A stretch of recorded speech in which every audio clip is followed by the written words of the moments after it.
Selamat siang, nama saya Yesaya Adria Safaran, tokoh dari kelas 12 IPS 2 ingin menjelaskan tentang Perang Korea.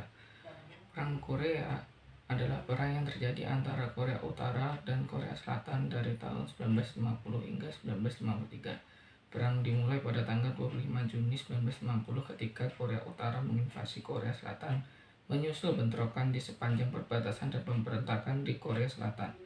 Korea Utara didukung oleh Cina dan Uni Soviet, sementara Korea Selatan didukung oleh Perserikatan Bangsa-Bangsa atau PBB, terutama Amerika Serikat. Pertempuran berakhir dengan gencatan senjata pada 27 Juli 1953. Pada tahun 1910, kekaisaran Jepang mencaplok Korea, di mana ia memerintah selama 35 tahun sampai penyerahannya pada akhir Perang Dunia Kedua.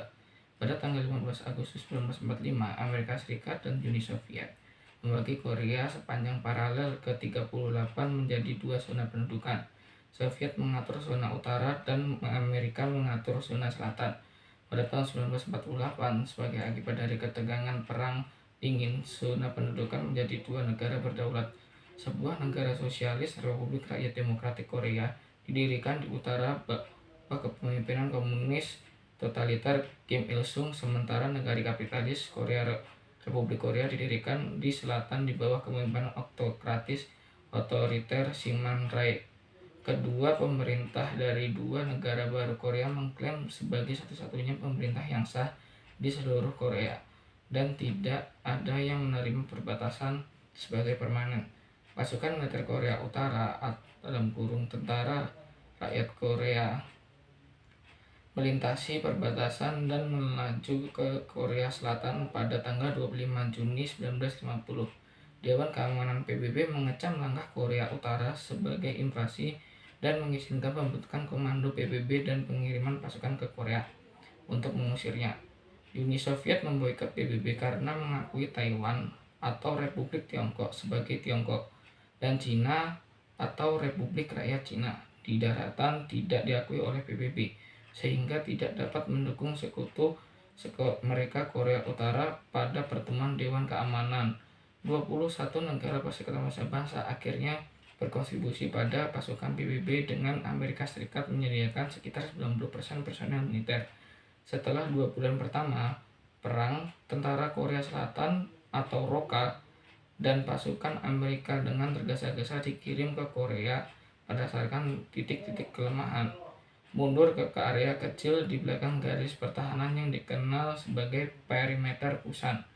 Pada bulan September 1950, serangan balasan amfibi PBB yang berisiko diluncurkan di Incheon, memotong pasukan KPA dan jalur pasukan di Korea Selatan. Mereka yang lolos pengepungan penangkapan dipaksa kembali ke utara.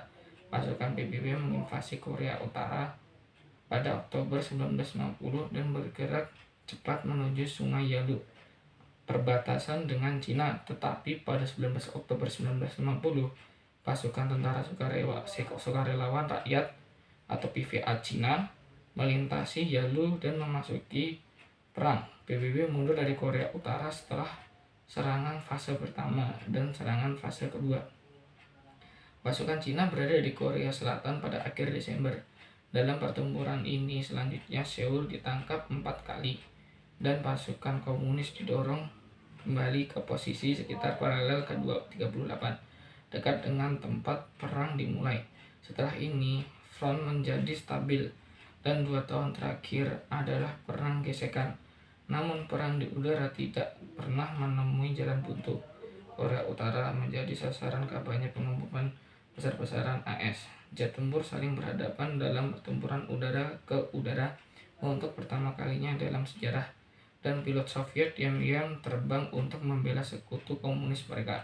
Pertempuran berakhir pada 27 Juli 1953 ketika perjanjian gencatan senjata Korea ditandatangani. Perjanjian tersebut menciptakan zona demilitarisasi Korea atau DMZ untuk memisahkan Korea Utara dan Selatan dan memungkinkan kembali para tahanan.